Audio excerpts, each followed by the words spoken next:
bertemu lagi bersama Ibu Novi. Nah, kali ini Ibu Novi akan menjelaskan tentang materi IPAS di kelas 4 SD, yaitu tentang fotosintesis. Nah, adapun tujuan pembelajaran dari materi ini yaitu siswa dapat mengetahui dan menjelaskan tentang proses fotosintesis yang terjadi pada tumbuhan. Nah, untuk lebih jelasnya lagi, yuk kita sama-sama simak pembahasan sebagai berikut ini.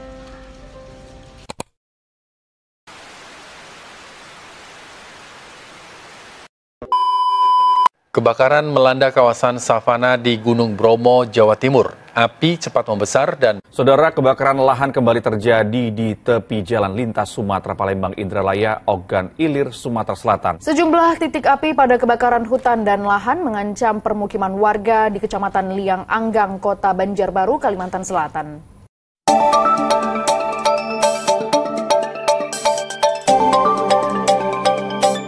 Musim kemarau yang berkepanjangan memicu terjadinya kebakaran hutan di sejumlah wilayah di Indonesia. Suhu panas pada saat musim kemarau panjang yang menyebabkan terjadinya kebakaran hutan yang kemudian berakibat pada bencana kabut asap. Perlu kita ketahui bahwa hutan yang terdiri dari berbagai macam tumbuhan memiliki peranan penting dalam kehidupan di bumi, sebab tumbuhan merupakan penghasil oksigen terbesar di dunia.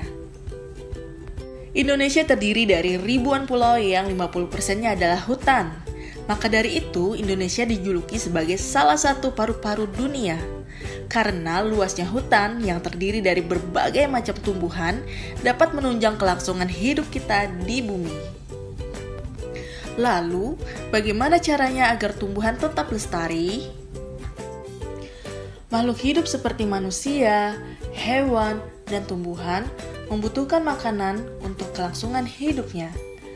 Nah, jika manusia membutuhkan karbohidrat, protein, lemak, vitamin, dan mineral, sementara itu, hewan membutuhkan makanan sesuai dengan jenis makanannya. Contohnya, seperti sapi ini, makanannya rumput. Lalu, bagaimana dengan tumbuhan? Tumbuhan tidak makan seperti manusia dan hewan. Tumbuhan dapat membuat makanannya sendiri. Adapun bahan-bahan yang digunakan tumbuhan dalam membuat makanannya, yaitu cahaya matahari, air, dan karbon dioksida.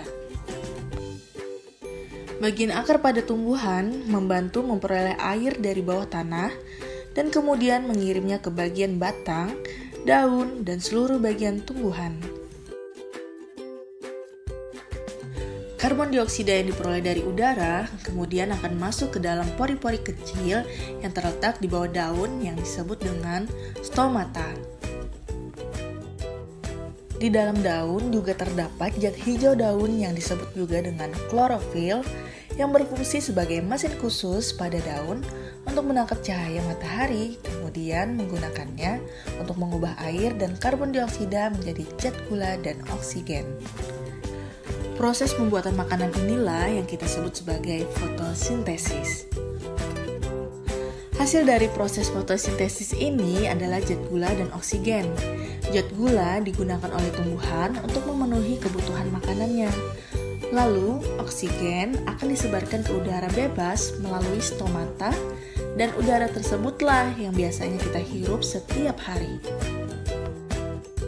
Sekarang kita tahu bagaimana proses fotosintesis pada tumbuhan yang memiliki peran sangat penting dalam kelangsungan hidup di bumi. Kita tidak bisa hidup tanpa adanya tumbuhan.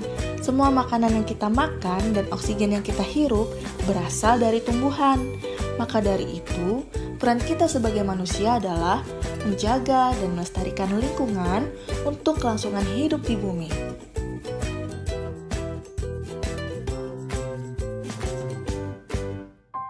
Nah, demikian pembahasan dari Ibu Novi kali ini. Terima kasih dan sampai jumpa.